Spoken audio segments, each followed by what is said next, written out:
Brian! Si nanay sinusumpong ng hika!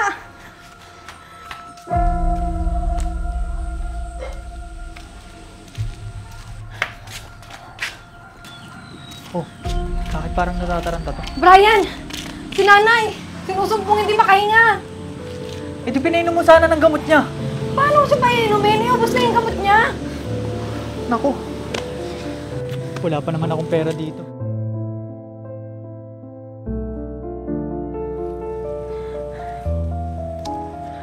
Paano yan? Ate, alam ko na. Pumunta ka kay Tita Ruby, ate. Baka sakaling meron siya. Sige. Sana may mahiram ako. Pag meron, ate, bumili ka agad ng gamot, ha? At bumalik ka agad dito. Sisilipin ko lang din saglit si nanay. Sige, sige. O siya, alis na ako, ha? Oo, ate.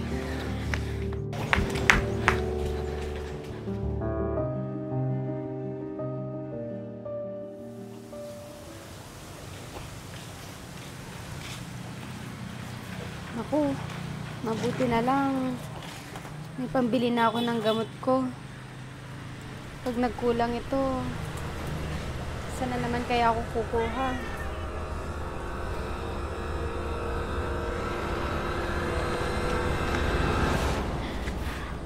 Naku, tamang-tama.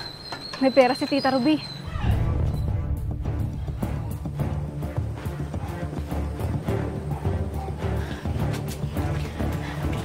Tita Ruby. O Marga, bakit naparito ka? Ano kasi? Manghihiram sana ako ng pera. Pambili lang ng gamot ni nanay. Sinusumpong po kasi siya. Naku Marga, pasensya ka na. Wala kasi akong extra. Wala kang pera? Eh nakita ko may binibilang ka kanina.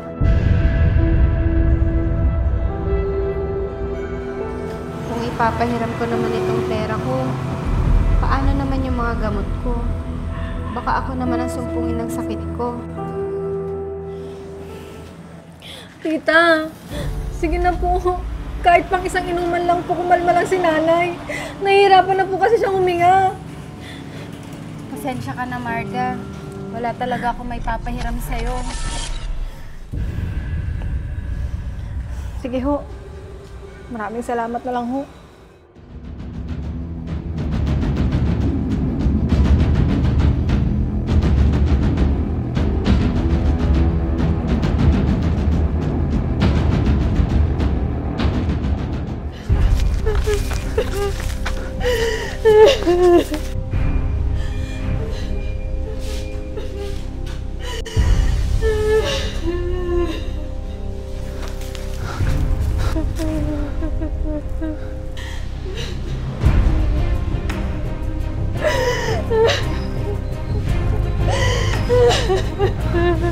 Ate!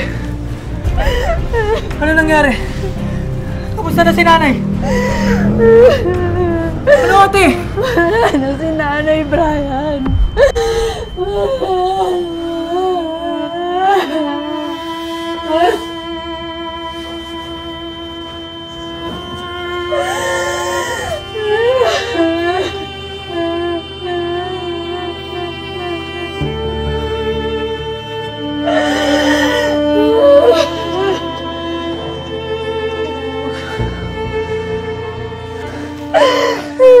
Si nanay?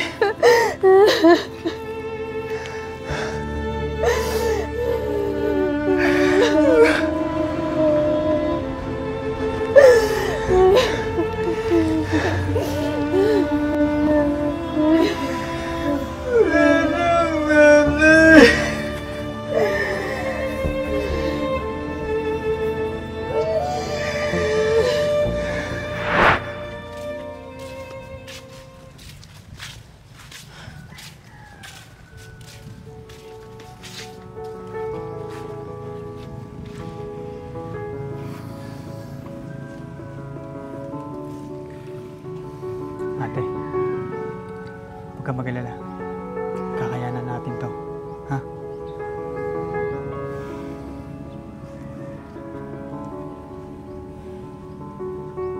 Ate, wala bang ibinilin o kaya naman isinalin sa'yo si nanay. Alam mo naman yung ibig kong sabihin, di ba? Yung bertud ni nanay sa pagiging mangkukulam. Naisalin niya ba sa'yo bago siya mawala?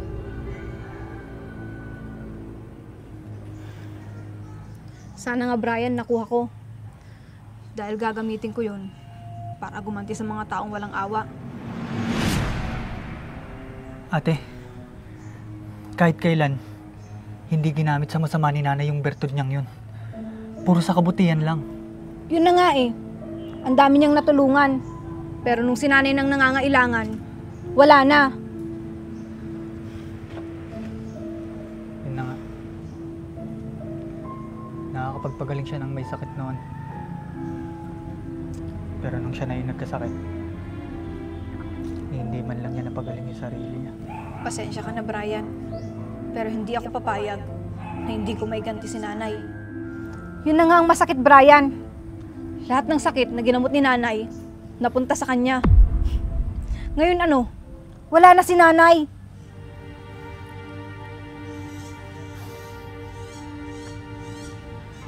Yan na siguro ang nakatadhana kay nanay. Kaya ikaw, ate, kung namana mo man ang bertud ni nanay, sa kabutihan mo lang gamitin. Huwag sa masama. Dahil kilala mo si nanay, alam mong hindi siya masamang mangkukulam.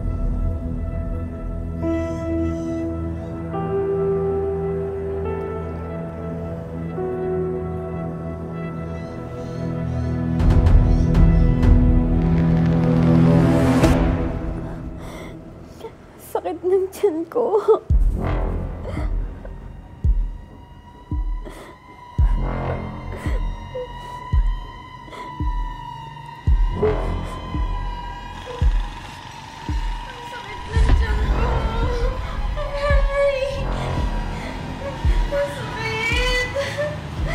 Si Tita Ruby yun ah. Sakit! Aray! Tita Ruby! Ano po nangyayari sa inyo? Ang sakit ng tiyan ko.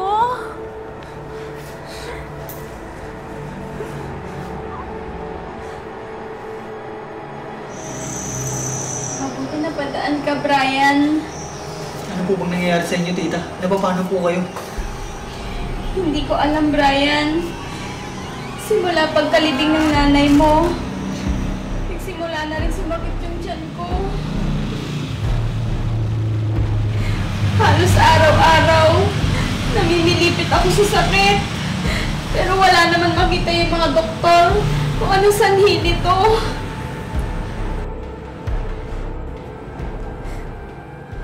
Hirap na ako, Brian.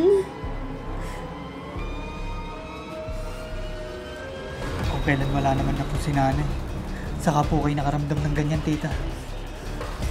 Tulungan mo ko. Maghanap tayo ng manggagamot. Yung kagaya kay nanay mo. Pakiramdam ko, tao ang may gawa nito. Sige po, tita.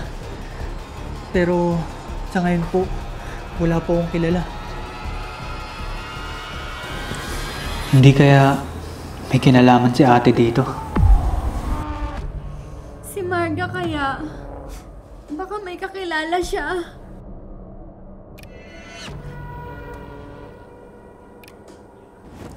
Sige po, tita. Hayaan niyo po. Tatanungin ko po sa kanya pagkadating ko sa bahay. Maraming salamat, Brian.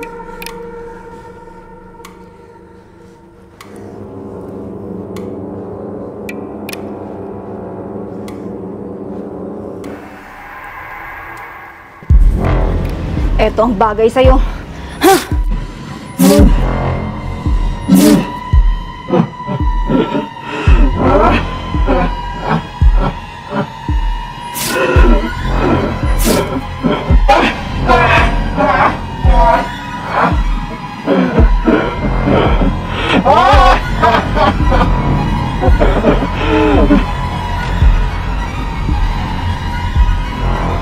Nakalimutan mo ang nanay ko noon. Kaya nararapat lang to sa'yo.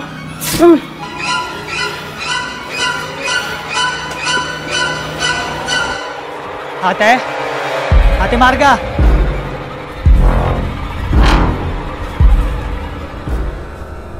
Ate?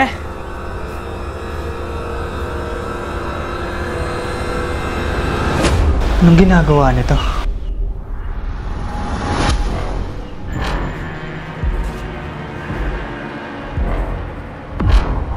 Sabi niya, hindi niya naman ang bertud ni nanay. Si Tita Ruby, sumasakit ang tiyan niya. Sinasabi ko na nga ba, hindi nga ako nagkamali sa iniisip ko.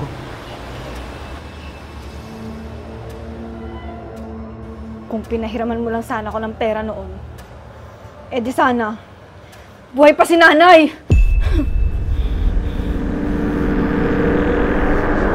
Ate! Brian? Anong ginagawa mo dito? Anong ibig sabihin nito? Tinanong kita nun kung naipasa ba sa'yo ni nanay. Ang sabi mo, hindi. Tapos ano? Eto ka. At talagang sa kadugo mo pa ginawa yung ganyan. Dahil dapat lang sa taong madadamot, ang ganyan! Nang dahil sa kadamutan niya, eh di sana, nabili ko ng gamot si nanay! Eh di hindi sana siya nawala sa atin! Kaya dapat lang, naipagiganti ko sa kanya si nanay! Ate, hindi mo alam ang sinasabi mo. Alam ko, Brian, kitang-kita ko nung araw na yon na may hawak siyang pera! Pero anong ginawa niya? Pinagdamot niya! Alam mo ba yung pera na nakita mo ay pambili din niya ng gamot? At alam mo ba, na yung gamot na hawak ko nung araw na yon, nung dumating ako, ay galing din sa kanya! Mabuti na lang at nabili ko na lahat ng gamot ko. At may sobra pa.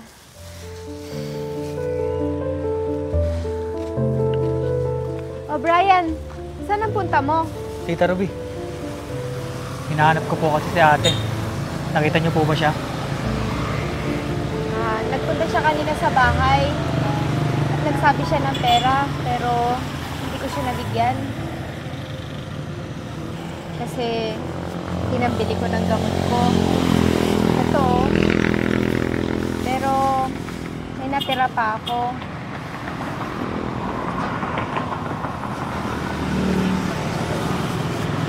Ito, kunin mo.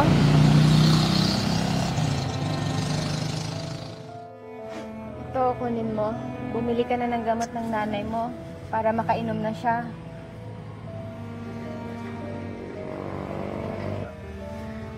Pasensya na kayo ah. Alam niyo naman, nagagamot din ako. Maraming salamat po dito, tita. Sige po, bibili na po ang gamot ni nanay. Sige. Maraming salamat po ulit.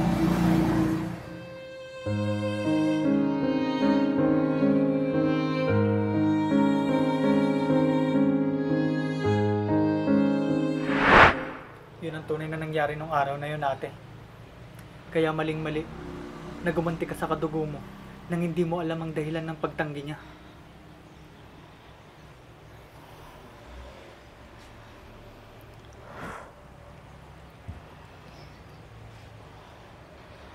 Hindi ko alam. Ang sama ko. Ate,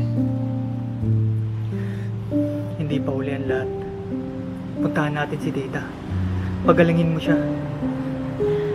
Brian, natatakot ako.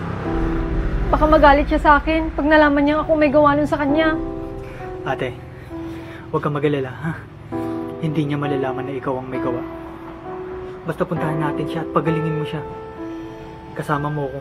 Hindi kita iiwan. Samahan mo ako ah. Huwag mo ako iiwan, Brian ah.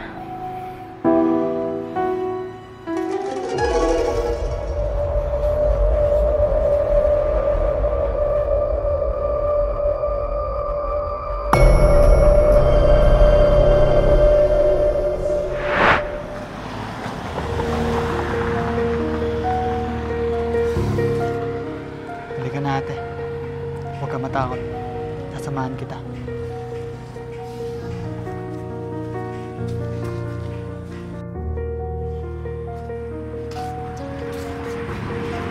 Tita Ruby?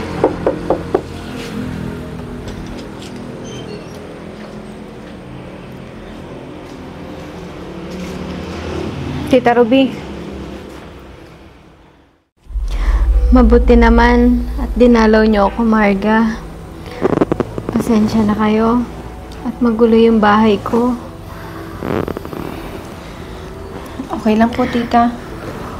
Nagpunta po ako rito para gamutin ka. Opo, tita. Namana po niya ang bertud ni nanay. Maraming salamat, Marga.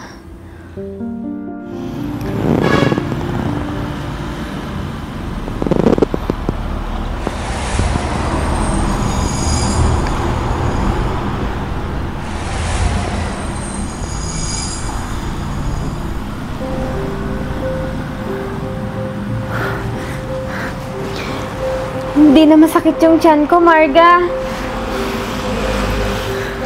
Kahit kailan, hindi na po babalik yung sakit niyo, tita. Opo, tita. May papalit na po kay nanay. Maraming salamat, Marga. Sa wakas, may manggagamot na ulit dito sa lugar natin. Ako man, kung sa akin pinagkalob yung bertod na yan, sa kabutihan ko din gagamitin. Dahil bata pa lang ako, gusto ko na makatulong sa kapwa ko. Dahil ang pamilya natin ay lahi ng mga mabubuting manggagamot.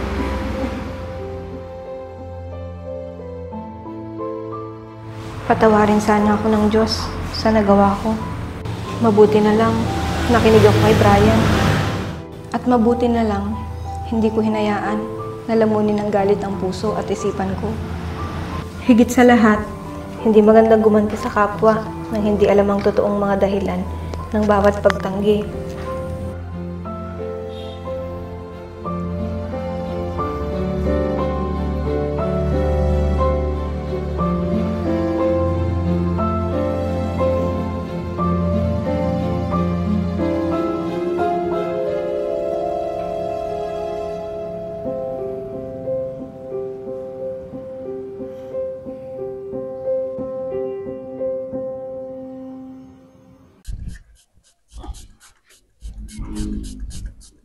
Hindi kami nga pagdalo sa ato.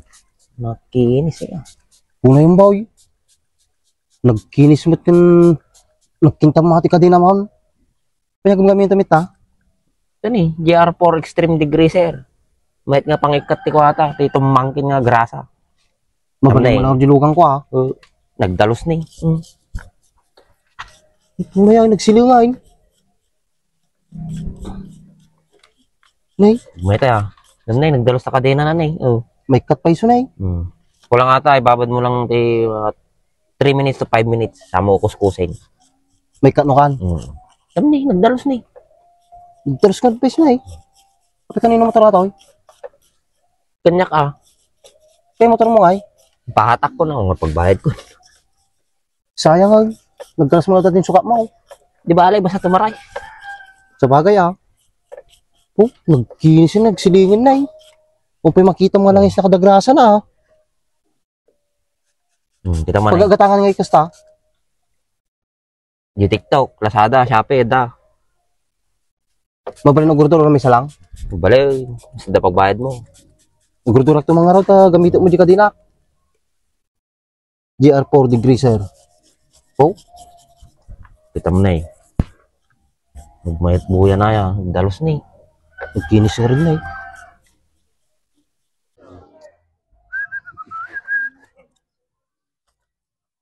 Nagsilingin. Una yung boy. Nagsiling mo ating motor mount. Magmayat ah. Atrate kang gamitam. GR4 ceramic coating. Ano yan? Mabalin pa gamit pang lugan nato for wheels. Nagmayatan si ka. Pagkakatangan mo tikas ta boy. Magatang mo ito TikTok, Shopee, Lazada, May ibus nga ro din eh. So gumatang to manin. May met pa no gumatang ka ti kasto iti gatangay magdi buy one take two, buy one take three ta mas makatipid ka jay. Kung mabalin uri may isa lang kasta. Babalin latta. Mayatan ni si ka. Nagsilang na eh. Gumatang tumamot ti kasta. Uy, kita mo ni ati lugan ko. Kasla barbalo latta ka na yun. Nagsilang na eh. Di mo lang nagiganan magasgas. Nagkarti ka mo tayo. Mamang mga lang mo ti